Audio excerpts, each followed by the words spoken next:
At kung makikita nyo po ay finally fully verified na nga po yung GCash account ko. What's up sa inyo mga katropa? Kamusta kayo at kamusta naman ako?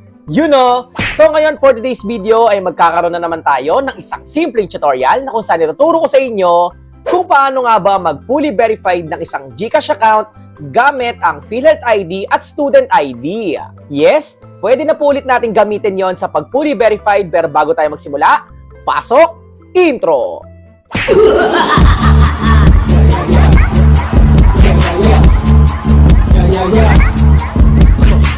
May bagong update nga at pwede mo nang magamit ang PhilHealth ID at Student ID mo sa pag-fully verified. Bago po tayo magsimula ay just make sure lang po na napicturean mo na yung Student ID mo o yung PhilHealth ID mo. Yes, dapat nakasave na po yan sa gallery mo bago po tayo magsimula. At kung ready ka na, punta na tayo sa tutorial. Let's go! Ang unang step ay buksan po muna natin ang ating GCash application at dito kailangan naka-update na rin po yung GCash application nyo before po tayo mag-fully verified.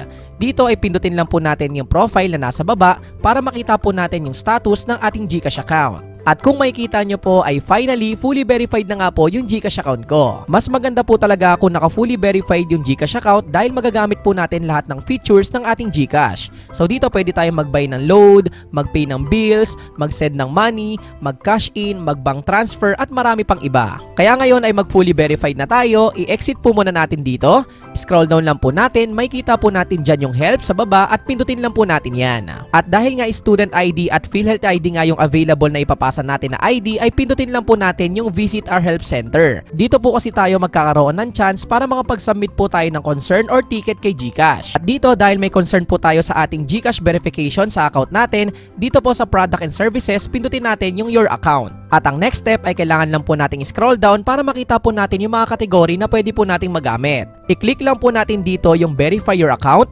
Nandito po yung kategory na Get Fully Verified, yung listahan ng mga valid IDs. Kung hindi nga ba na po fully verified ay nandito nga po yung kasagutan. At dahil nga meron tayong concern pagdating sa ating GCash verification ay kailangan po nating pindutin yung pinakaunahan na Get Fully Verified. At dito na po natin makikita yung mga bagong update ni GCash, yung mga requirements sa pag-fully verified, kung ano nga ba yung mga valid ID na pwede. At dahil nga Student ID lang yung meron tayo at PhilHealth ID ay gagawan po natin ng paraan yan. Kailangan lang po nating i-scroll down sa pinakababa at hanapin po natin yung category ng error message. So dito may nakalagay po dyan na Submit a Ticket Here ay kailangan po nating pindutin yan. And after po nyan ay mapupunta po tayo dito sa Submit a Ticket or magsasagot po tayo ng form. Ang kagandahan lang dito sa sasagutan po nating form ay automatic na pong naka-fill out yung mismong email address, GCash registered full name, yung country, kung nasaan tayo at yung mobile number. So dito ang ma-advise ko lang sa inyo ay kailangan nyo pong i-double check na maigi yan kung tama nga po. At kung okay naman at na-double check mo na maigi, ay kailangan lang po nating i-scroll down at puntahan po natin yung Your Account Type. At dito may lalabas po dyan na 4 na pagpipilian, pero dahil regular account yung account ko, ito po yung pipiliin ko. At ang next naman po ay ang ID submitted for verification. So dito maraming valid IDs, scroll down lang po natin at lalabas po dyan yung iba't ibang valid IDs na available, pero dito pindutin lang po natin yung others na nasa baba. Dahil nga Student ID or PhilHealth ID yung gagamitin natin.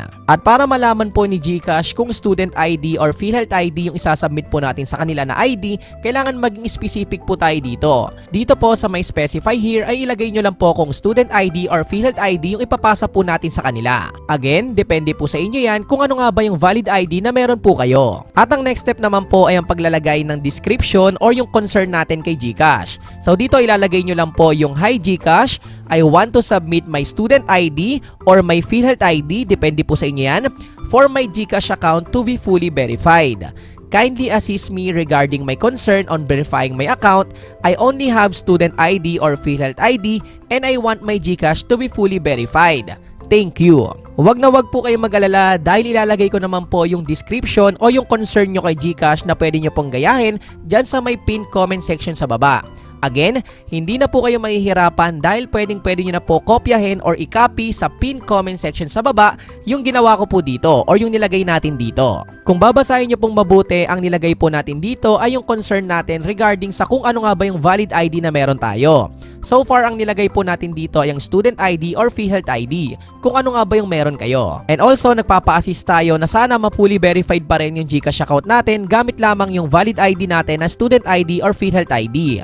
After po natin mailagay yung concern natin na ipapadala natin kay GCash, ang next step naman po ay makikita nyo po dyan yung checkbox na dalawa. So, ang gagawin lang po talaga natin dyan ay kailangan lang po nating pindutin yung dalawang checkbox na yan na kung saan nag-agree po tayo na lahat ng information ay accurate. And after po nyan, ang next step naman po ay kailangan lang po nating scroll down. Kailangan na po nating mag-attach or magpasa ng valid ID na pinicturean po natin kanina.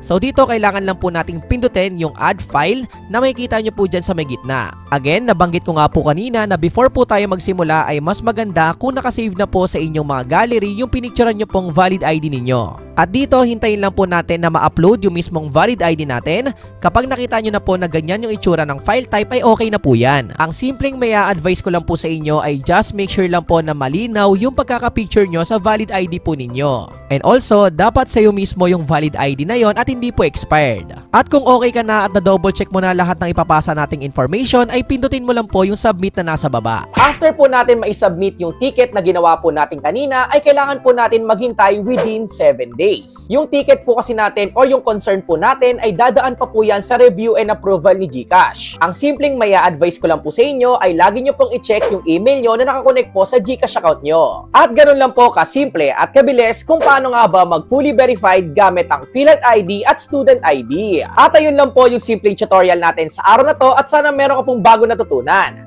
At kung ikaw ay may clarification, suggestions, or questions, ay pwede mo yung i-comment dyan sa my comment section sa baba. And also, pwede mo ring i-like and follow yung Facebook account ko na may kita mo dito. At syempre, kung bago ka lang at napadaan ka dito sa YouTube channel ko, ay welcome na welcome ka. Pwede ka mag-subscribe at pinutin ang may wagang notification bell para sure at 100% sure na updated ka sa mga future uploads ko. Yun na! Peace out! Like, comment, subscribe! Peace! One love!